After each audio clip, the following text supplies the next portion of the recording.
Hi hello ನಮಸ್ಕಾರ Karnataka. So ನಾನು ನಿಮ್ಮ ಜಯಂತ್ ಚಕ್ರವರ್ತಿ. ಸೊ 45 ಸಿನಿಮಾದಲ್ಲಿ ಕನ್ನಡ ಆಗಿ ಅಭಿನಯಿಸಿರುವಂತಹ ಸೂರ್ಯ ಪ್ರೇರಣೆ ನಂಬಿತಾ ಇದ್ದಾರೆ. Welcome to the show. Hello sir, ಹೇಗಿದ್ದೀರಾ? ಚೆನ್ನಾಗಿದ್ದೀನಿ, ನೀವ್ ಹೇಗಿದ್ದೀರಾ? ಚೆನ್ನಾಗಿದೆ ಸರ್, ತುಂಬಾ ಖುಷಿ ಆಯ್ತು. ಆಕ್ಚುಲಿ ನಿಮ್ಮ ಕನ್ನಡ ಫಿಲ್ಮ್ ಇಂಡಸ್ಟ್ರಿ ನೀವು ಮಾಡುವಂತ ಬ್ಲಾಗ್ಸ್ ಗಳು ಮತ್ತೆ ನೀವು ಇಂಟರ್ವ್ಯೂಸ್ ಗಳೆಲ್ಲ ನೋಡ್ತಾ ಇರ್ತೀನಿ. ಅದ್ಭುತವಾಗಿ ಮಾಡ್ತೀನಿ, ನಿಮಗೂ ಒಳ್ಳೇದಾಗ್ಲಿ. ಹೇಳಿ ಸರ್. ಸೊ 45 ಅಲ್ಲಿ ಒಂದ್ ಬಿಟ್ ತುಂಬಾ ವೈರಲ್ ಆಗ್ತಾ ಇದೆ ಸೊ ಇತ್ತೀಚೆಗೆ. ಸೊ ನಾನು ಅದನ್ನ ಮೊನ್ನೆ ಏನೋ ಬಿಟ್ ಮಾಡ್ಬಿಟ್ಟು ಅದನ್ನ ಹೌದೌದು, ನೋಡಿದೆ. ಯಾ ಸೊ ಎಸ್ ಸರ್, ಹೇಳಿ ಸಿನಿಮಾದ ಬಗ್ಗೆ ಹೇಳಿ, ಎಕ್ಸ್ಪೀರಿಯನ್ಸ್ ಬಗ್ಗೆ ಹೇಳಿ.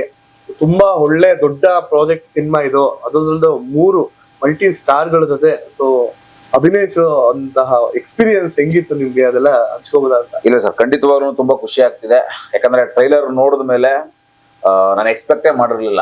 ಯಾಕಂದ್ರೆ ಆ ಶಾರ್ಟ್ ಪರ್ಟಿಕ್ಯುಲರ್ ಆಗಿ ಏನೋ ಟ್ರೈಲರ್ ಎಲ್ಲ ಶಾರ್ಟ್ ಬಂದಿದೆ, ಆ ಶಾರ್ಟ್ ನಾವು ಶೂಟಿಂಗ್ ಮಾಡ್ಬೇಕಾದಾಗ್ಲೇನೆ ಒಂದು ನಮ್ಮ ರಾಜ್ಬಿ ಶೆಟ್ಟಿ ಸರ್ ಮತ್ತೆ ನಮ್ಮ ಅರ್ಜುನ್ ಜನ್ಯ ಸರ್ ಹೇಗೆ ಅಂತಂದ್ರೆ ಪ್ರತಿ ಒಂದು ಶಾರ್ಟ್ ಗಳನ್ನು ಕೂಡ ಅವರು ಹೀಗೆ ಬರ್ಬೇಕು ಅಂತ ಅವ್ರು ಆಕ್ಟ್ ಮಾಡಿ ತೋರಿಸಿ ನಮ್ಗೆ ಮಾಡಿಸ್ತಾ ಇದ್ರು. ಪ್ರತಿ ಒಂದನ್ನು ನಾವು ಆ ಶಾರ್ಟ್ ಶೂಟಿಂಗ್ ಮಾಡ್ಬೇಕಾದಾಗ ರಾಜ್ಬಿ ಶೆಟ್ಟಿ ಸರ್ ಕಾಂಬಿನೇಷನ್ ಅಲ್ಲಿ ಒಂದು 45 ಜನ ಸೆಟ್ ಅಲ್ಲಿ ಅಂದ್ರೆ ಮಾನಿಟರ್ ಹತ್ರ ಕುತ್ಕೊಂಡಿದ್ದಾರೆ ಫುಲ್.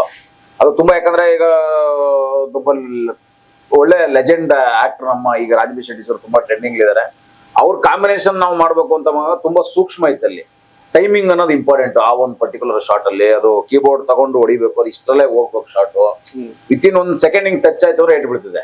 ಅಷ್ಟು ಸೂಕ್ಷ್ಮತೆ ಇರುವಂತ ಶಾರ್ಟ್ ಅಲ್ಲಿ ಎಲ್ಲರೂ ಅಬ್ಸರ್ವೇಷನ್ ಅದೇ ಇತ್ತು. ನಮ್ಮ ಫೈಟ್ ಮಾಸ್ಟರ್ ಚೇತನ್ ಅವರು ಅಂತ, ಜೇಮ್ಸ್ ಅಪ್ಪು ಸರ್ ಅವ್ರ ಸಿನಿಮಾ ಮಾಡಿದ್ರು ಕೊರಿಯೋಗ್ರಾಫರ್ ಅವರು. ಆ ಶಾರ್ಟ್ ಅಲ್ಲಿ ಮಾಡ್ಬೇಕಾದ್ರೆ ಎಲ್ಲ ಕ್ಯೂರಿಯಾಸಿಟಿಯಿಂದ ಕಾಯ್ತಾ ಇದ್ರು. ಅದು ಆಕ್ಚುಲಿ ರಾಜ್ಬಿ ಶೆಟ್ಟಿ ಸರ್ ಅದ್ಭುತವಾಗಿ ಮಾಡಿದ್ದಾರೆ. ಯಾಕಂದ್ರೆ ಅವ್ರ ಸಿನಿಮಾಗಳು ಇತ್ತೀಚೆಗೆ ತುಂಬಾ ಸಿನಿಮಾಗಳು ಬಂದ್ವು. ನಾನು ಅವ್ರ ಫ್ಯಾನ್ ಏನೇ. ಆಕ್ಚುಲಿ ಶಾರ್ಟ್ ಮಾಡ್ಬೇಕು ಅಂತ ಎಲ್ಲ ಕ್ಯೂರಿಯಾಸಿಟಿಯಿಂದ ವೆಯ್ಟ್ ಮಾಡ್ತಿರ್ಬೇಕಾದ್ರೆ ಆ ಶಾರ್ಟ್ ಅದ್ಭುತವಾಗಿ ಬಂತು. ಈಗ ನೀವೇನು ರೆಸ್ಪಾನ್ಸ್ ಮಾಡ್ತಿರೋದು ಬಟ್ ಎಲ್ಲ ಆದ್ಮೇಲೆ ಅರ್ಜುನ್ ಜನ್ಯ ಸರ್ ಅವ್ರ ರಾಜ್ಬಿ ಶೆಟ್ಟಿ ಸರ್ ಕ್ಲಾಪ್ಸ್ ಹಾಕೋರು. ಅದು ನಂಗೆ ಬಹಳ ಖುಷಿ ಆಯ್ತು. ಆ ಒಂದು ರೆಸ್ಪಾನ್ಸ್ ನನಗೆ ಇವಾಗ ಸಿಕ್ತಿದೆ ಅದ್ಭುತವಾಗಿ. ಹೆಂಗ್ ಬಂತು ಅನ್ನೋದ್ರ ಬಗ್ಗೆ ಖುಷಿ ಇದೆ ಸರ್. ಅಂಡ್ ಎಷ್ಟು ಟೇಕ್ ತಗೊಂಡ್ರಿ ಆ ಶಾರ್ಟ್ಗೆ? ಸರ್ ಅದು ತುಂಬಾ ಏನ್ ಟೇಕ್ಸ್ ಗಳೇನ್ ತಗೊಂಡಿಲ್ಲ. ಆಕ್ಚುಲಿ ಅದ್ರಲ್ಲಿ ನಮ್ಮ ಚೇತನ್ ಮಾಸ್ಟರ್ ಆಗಿರ್ಬೋದು, ಅರ್ಜುನ್ ಜನ್ಯ ಸರ್ ಆಗಿರ್ಬೋದು, ಅವ್ರು ಹೇಳಿದ್ರು ನಾನು ಶಾರ್ಟ್ ಮುಗಿದ್ಮೇಲೆ ಹೇಳಿದ್ರು, ಯಾಕಂದ್ರೆ ಟೈಮಿಂಗ್ ತುಂಬಾ ಚೆನ್ನಾಗಿದೆ ನಿಂದು, ಅಂದ್ರೆ ಆಕ್ಷನ್ ಸೀಕ್ವೆನ್ಸ್ ಅಲ್ಲಿ ಟೈಮಿಂಗ್ ತುಂಬಾ ಚೆನ್ನಾಗಿದೆ ಅಂತ ಹೇಳಿದ್ರು. ಆಲ್ಮೋಸ್ಟ್ ಒಂದೆರಡು ಟೇಕ್ ಇರ್ಬೋದು ಅಷ್ಟೇ ಸರ್, ಅಷ್ಟೇನೆ, ಕಡಿಮೆನೆ. ಅದು ತುಂಬಾ ಟೈಮಿಂಗ್ ತಗೊಳ್ಳಿಲ್ಲ ಅದನ್ನ.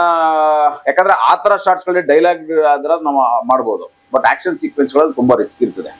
ಅದು ಇಷ್ಟರಲ್ಲೇ ಹೋಗ್ಬೇಕು. ಆಮೇಲೆ ನಾವು ಕ್ಲೋಸ್ ಇಟ್ ಆಗಿ ಏನಾಗುತ್ತೆ ಅದು ಗೊತ್ತಾಗುತ್ತೆ ತುಂಬಾ, ಅದು ಟಚ್ ಆಗೋ ಫೀಲ್ ಅಲ್ಲೇ ಹೋಗ್ಬೇಕು. ಅದು ಅವರು ಕೂಡ ರಾಜ್ಬಿ ಶೆಟ್ಟಿ ಸರ್ ಕೂಡ ತುಂಬಾ ಅದ್ಭುತವಾಗಿ ಮಾಡಿದ್ದಾರೆ. ಆಮೇಲೆ ನನಗೆ ಪರ್ಸನಲ್ ಆಗಿ ಇನ್ನೊಂದು ಏನ್ ಹೇಳ್ಬೇಕು ಅಂದ್ರೆ, ಆ ಶಾರ್ಟ್ ಮುಗಿದ್ಮೇಲೆ ಎಲ್ಲರೂ ಕ್ಲಾಪ್ಸ್ ಹಾಕೋದು, ಅದು ನಂಗೆ ಬಹಳ ಖುಷಿ ಆಯ್ತು. ಯಾಕಂದ್ರೆ ಅದು ಎಲ್ಲರೂ ಸಪೋರ್ಟ್ ಮಾಡಿದಾಗ ಒಬ್ಬ ಕಲಾವಿದನಿಗೆ ಇನ್ನೂ ಒಂದು ಹೆಚ್ಚು ಅವನಲ್ಲಿರೋ ಪ್ರತಿಭೆ ಹೊರಗೆ ಬರೋದಕ್ಕೆ ಒಂದು ಸಪೋರ್ಟ್ ಆಗುತ್ತೆ. ಆ ಶಾರ್ಟ್ ಮುಗಿದ್ಮೇಲೆ ನೆಕ್ಸ್ಟ್ ಡೇ ಬಂದು ಅವ್ರು ಹೋಗ್ಬೇಕಾದಾಗ ಹೇಳ್ತಾ ಇದ್ರಂತೆ ಅವರ ಪರ್ಸನಲ್ಗಳಿಗೆ, ಒಂದು ಸೂರ್ಯ ಚೆನ್ನಾಗಿ ಮಾಡ್ದ ಶಾರ್ಟ್ ಅಂತ ಹೇಳಿದ್ರಂತೆ ರಾಜ್ಬಿ ಶೆಟ್ಟಿ ಸರ್. ಅವರು ಪರ್ಸನಲ್ ಬಂದು ನನಗೆ ಬೆಳಿಗ್ಗೆ ಹೇಳ್ದ, ಸರ್ ಹಿಂಗೆ ಅಣ್ಣ ಎಂಬ ಬಗ್ಗೆ ಹೇಳ್ತಾ ಇದ್ರು ಅಂತ. ಜನ್ಯ ಸರ್ ಅವ್ರಿಗೆ ಹೇಳಿರೋದನ್ನ ಕೂಡ ಹೇಳಿದಾಗ ನಮ್ಗೆ ಅದು ಬಹಳ ಖುಷಿ ಆಯ್ತು. ಅದು ಯಾವಾಗಲೂ ಋಣಿಯಾಗಿರ್ತೀನಿ ಅವ್ರಿಗೆ. ಓಕೆ.